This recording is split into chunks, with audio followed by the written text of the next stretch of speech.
People ask me, why would you go paddling in the middle of winter? And the answer, I guess, in my case, is it's a very nice thing to do. Today there's a northeast wind, meaning this side of the bay is in the leeward side. That means it's protected by the land from the wind. So at the moment, we will not experience any real wind. The FastTrack is easy to pedal straight and fast in reasonably good speed. I will give you some indication of that. I'm turning the compass function of my GPS. I don't know whether this GoPro camera will allow you to read the speeds that I am paddling at. Right now I'm paddling at 3.2 miles per hour.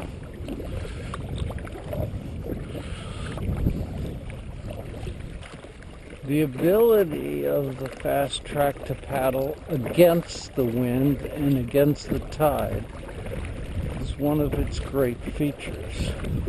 I'm now paddling against both. Here there is very little wind, maybe 5 miles an hour. Shortly it will be closer to 10 miles an hour as I get more into the channel. The tide is actually also going against me at this moment. It's still coming in. Shortly it will turn and go out. Today I'm going to paddle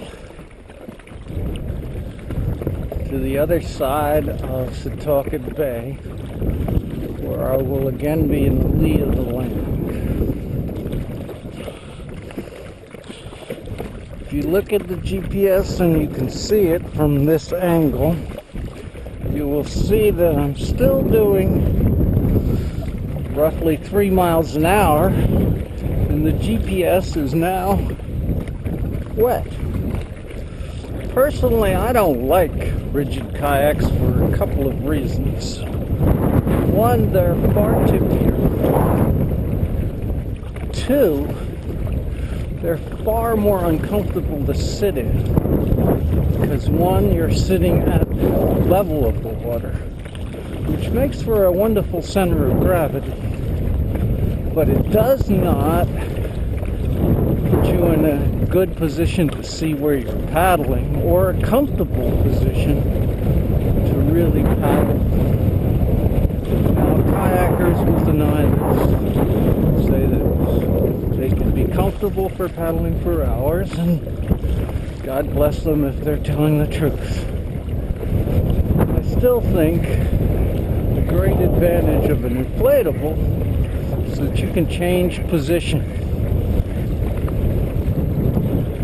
And you can put your legs forward, or you can cross them as I do most of the time. This paddle has taken about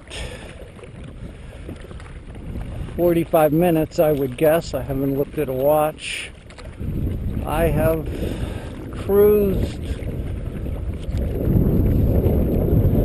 roughly at 3 miles an hour the whole time, into the wind and with the wind. I frankly have not exerted myself. Perhaps you'd like to know what happens if you try to paddle quickly, so I will try to give you an idea. So right now we're 3.5.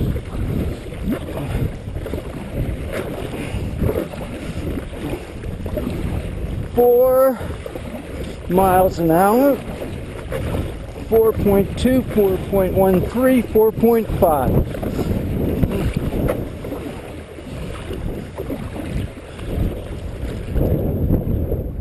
That's what I call spurt speed.